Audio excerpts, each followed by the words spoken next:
নমস্কাৰ Bharati education and information চেনেলটোলৈ মই পংখী আপোনালোকক স্বাগতম জনাইছোঁ। আজি আমি এই ভিডিঅ'টোত আলোচনা কৰিম কিছুমান ইম্পৰ্টেণ্ট কুৱেশ্যনৰ বিষয়ে। অনলি কিছুমান কুৱেশ্যনহে দিম, যিটো প্ৰায় আহিবলগীয়া কুৱেশ্যন। তেন্তে আহক আমি ভিডিঅ'টি ষ্টাৰ্ট কৰোঁ। বংগ বিভাজন আৰু স্বদেশী আন্দোলন 1905 পৰা 1911 চনলৈ।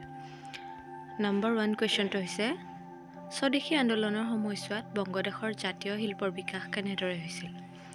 নম্বৰ 2টি হৈছে স্বদেশী আন্দোলনে জাতীয় শিক্ষালৈ আগবঢ়োৱা বৰঙণিৰ বিষয়ে আলোচনা কৰা। নম্বৰ 3 হৈছে স্বদেশী আন্দোলনৰ 3টা ফলাফল উল্লেখ কৰা আৰু স্বদেশী আন্দোলনৰ 3টা অৱদান উল্লেখ কৰা। বংগ বিভাজনৰ অন্তৰ্নিহিত উদ্দেশ্য কি আছিল চমুকৈ লিখা। নেক্সট ছেকেণ্ড চেপ্টাৰৰ পৰা কিছুমান আহিবলগীয়া কুৱেশ্যনসমূহ হৈছে মহাত্মা গান্ধী আৰু ভাৰতৰ স্বাধীনতা সংগ্ৰাম নামৰ চেপ্টাৰটোৰ নাম।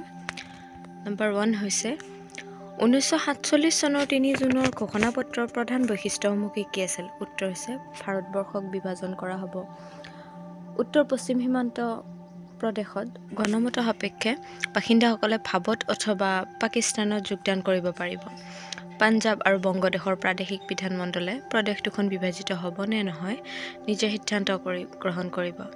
দেশীয় ৰাজ্যবোৰে নিজৰ ইচ্ছা অনুসৰি ভাৰত বা পাকিস্তান যোগ দিব পাৰিব। ছেকেণ্ড কুৱেশ্যনটো হৈছে 1947 চনৰ জুলাই মাহত ব্ৰিটিছ সংসদে ভাৰত স্বাধীন আইন অনুমোদন কৰে। ইয়াৰ মূল দফা কি আছিল। 3টো হৈছে 1920 পৰা 22 চনত গান্ধীজীয়ে কিয় অসহযোগ আন্দোলন আৰম্ভ কৰিছিল। ইয়াৰ কাৰ্যসূচী কি আছিল। গান্ধীজীয়ে কিয় এই আন্দোলন বন্ধ কৰিছিল। 4 নম্বৰ কুৱেশ্যন হৈছে আইন অমান্য আন্দোলনৰ মূল লক্ষ্য কি আছিল। এই আন্দোলনৰ মূল বৈশিষ্ট্য কি আছিল। তৃতীয়টি চেপ্টাৰৰ পৰা হৈছে তৃতীয়টি চেপ্টাৰৰ নাম হৈছে অসমত ব্ৰিটিছ বিৰোধী জাগৰণ আৰু কৃষক বিদ্ৰোহ। 1894 চনত পথৰুঘাটত সংঘটিত হোৱা কৃষক বিদ্ৰোহৰ এটি খাটিয়ান দাঙি ধৰা। এইটো খুবেই আহি থাকে। ফুলগুৰি ধেৱাৰ ওপৰত এটি টকা লিখা। এইটো খুবেই আহি থকা কুৱেশ্যন।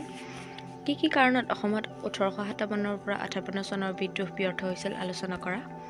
অসমত 1857 চনৰ আৰু 58 চনৰ বিদ্ৰোহত মণিৰাম দেৱানৰ ভূমিকা সম্পৰ্কে আলোচনা কৰা। এইটো মষ্ট ইম্পৰ্টেণ্ট। 4ৰ্থ অধ্যায়ৰ পৰা হৈছে ভাৰতৰ নাম হৈছে ভাৰতৰ স্বাধীনতা আন্দোলন আৰু অসমত জাতীয় জাগৰণ। ফাৰ্ষ্ট কুৱেশ্যন হৈছে ৰায়ত সভাসমূহৰ উদ্দেশ্য আৰু ভূমিকা সম্পৰ্কে এটি খাটিয়ান দাঙি ধৰা। এইটোও খুব আহি থাকে। যোৰহাট সাৰ্বজনিক সভাৰ উদ্দেশ্য আৰু কাৰ্যাৱলী সম্পৰ্কে লিখা। 3টি হৈছে অসমীয়া ভাষা উন্নতি সাধনী সভাৰ ভূমিকা আৰু কাৰ্যাৱলীৰ বিষয়ে আলোচনা কৰা। এইটো আহিয়ে থাকে, আমি পাই আহিছোঁ। আইন অমান্য আন্দোলনত অসমৰ ভূমিকা সম্পৰ্কে এটি খাটিয়ান দাঙি ধৰা। পঞ্চম অধ্যায়ৰ নাম হৈছে ভাৰত আৰু উত্তৰ পূৰ্বাঞ্চলৰ সাংস্কৃতিক ঐতিহ্য।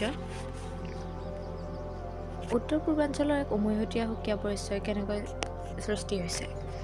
অসমৰ চিত্ৰকলাৰ ঐতিহ্যৰ বিষয়ে চমুকৈ লিখা। অসমৰ ধৰ্মীয় বিবিধতা আৰু সংহতিৰ বিষয়ে লিখা। লোকসংস্কৃতি অধ্যয়নৰ বাবে দৰাচলতে সমগ্ৰ সমাজখনেই এখন কিতাপৰ দৰে। এই প্ৰসংগত তোমাৰ মন্তব্য আগবঢ়োৱা। গতিকে এই সকলো কুৱেশ্যনসমূহ হৈছে গোটেই চেপ্টাৰকেইটাৰ পৰা আহিবলগীয়া কিছু কুৱেশ্যন।